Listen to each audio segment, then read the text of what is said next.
Spain میں تعینات ہونے والے پاکستانی سفیر ڈاکٹر ظہور احمد نے قونصل خانہ پاکستان میں بارسلونا اور گردنواں میں مقیم پاکستانی کمیونٹی اور تعلیم کی غرض سے پاکستان اور اسپین آنے والے طالب علموں سے ملاقات کی۔ تعارفی نشست کا اہتمام قونصل جنرل بارسلونا مراد علی وزیر نے کیا تھا۔ سفیر پاکستان ڈاکٹر ظہور احمد کمیونٹی سے پہلے خطاب میں کہا، خاص طور پر نوجوانوں میں تعلیم کے فروغ اور صحت پر گفتگو کی۔ سفیر پاکستان کا ماننا ہے کہ پاکستانی برادری کی دوسری نسل جو کہ ابھی پروان چڑھ رہی ہے، ان سے روابط بڑھانا ضروری ہے۔ اس سے جہاں اسپین میں موجود پاکستانی برادری میں ربط بڑھے گا، وہیں پاکستان سے محبت کا جذبہ بھی اجاگر ہوگا۔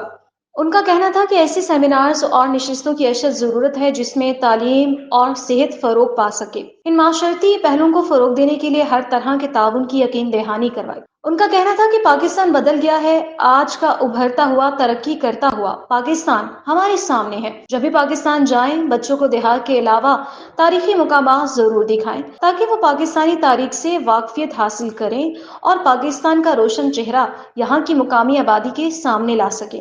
ڈاکٹر ظہور احمد نے کہا کہ قونصل خانہ پاکستانی کمیونٹی کا گھر ہے، یہاں سب کو برابری کی بنیاد پر ادب احترام کے ساتھ خدمات مہیا کی جاتی ہیں۔ بسم اللہ الرحمن الرحیم۔ آج کونسلیٹ بارسلونا میں امبیسڈر صاحب جو ہمارے نئے امبیسڈر جو ہیں ڈاکٹر ظہور صاحب، ان کے اعزاز میں اور ساتھ جو ہے کمیونٹی کو یہاں پہ ان کے انٹروڈکشن کے لیے بلایا گیا۔ میں سمجھتا ہوں کہ کونسل جنرل صاحب کا یہ ایک احسن اقدام ہے، کیونکہ ہو سکتا ہے کہ انٹروڈکشن جو ہے ہر امبیسڈر کے ساتھ ہر بندے کا نہ ہو، اور یہاں پہ کمیونٹی کو بلایا گیا۔ اور ساتھ ہمیں خوشی اس بات کی ہے کہ یہاں پہ جو ہمارے ینگسٹرز ہیں یا ہماری جو نیکسٹ جنریشن ہے، ان کو یہاں پہ بلا کے ان کو اپریشیٹ بھی کیا گیا، اور ان کے ساتھ جو ان کے ایشوز ہیں ان کو بھی سنا گیا۔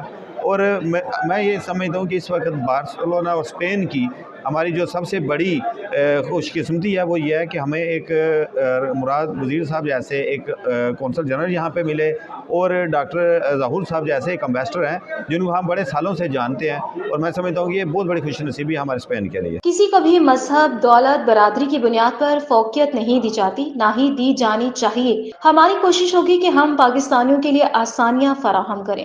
ان کا کہنا تھا کہ مجھے خوشی ہوئی کہ اسپین میں مقیم نہ صرف پاکستانی مرد بلکہ خواتین بھی مختلف شعبہ جات میں کام کر رہی ہیں۔ پاکستانی خواتین کے بارے میں ہم نے جو پچھلا پروگرام کیا تھا، آئی واز سرپرائز ٹو سی کہ یہاں پہ ہمارے اتنے آرٹیفیشیل انٹیلیجنس اور اتنی پی ایچ ڈی اسٹوڈنٹس ہیں پاکستان سے آئی ہوئی ہیں، اور اتنے ساری پاکستانی خواتین ہیں، they are contributing to the social fabric of Spanish society. اس میں نیوٹریشنسٹ بھی ہیں، سائیکالوجسٹ بھی ہیں، ڈاکٹرز بھی ہیں، انجینئرز بھی ہیں۔ سو دس از اے ڈائیورس گروپ۔ ہمارا مقصد تاکہ ان پاکستانیوں کو ہم ہوسٹ کریں، پلیٹ فارم دے دیں، تاکہ ہماری بیٹیوں کو کے لیے ایک رول ماڈل ہو، تاکہ ہماری جو کمیونٹی ہے اپنے بچوں کو، بیٹیوں کو خاص کر اسکول بھیج سکیں، اور ہم اپنے بچوں کو اور بیٹیوں کو ایجوکیٹ کر سکیں۔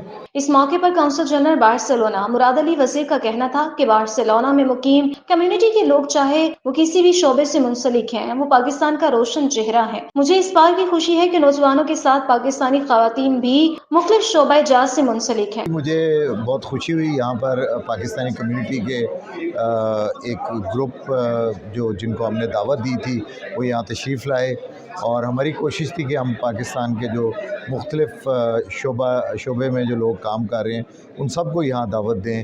ان میں ٹیکسی ڈرائیور اور مزدور سے لے کر بزنس مین اور پی ایچ ڈی اسکالرز اور اسٹوڈنٹس، ہم نے کوشش کی کہ ہر ایک کو یہاں پہ آنے کا موقع ملے، اور مجھے ان سے ایک تعارف کا چانس ملا۔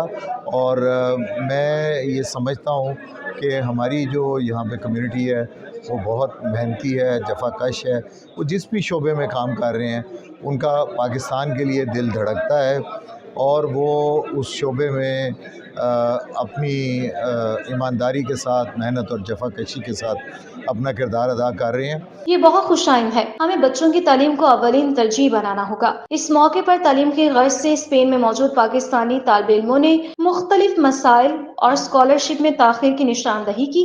سابق سفیر پاکستان سید ایاز حسین شاہ نے اپنی کتاب آپ بیتیاں بھی پیش کی۔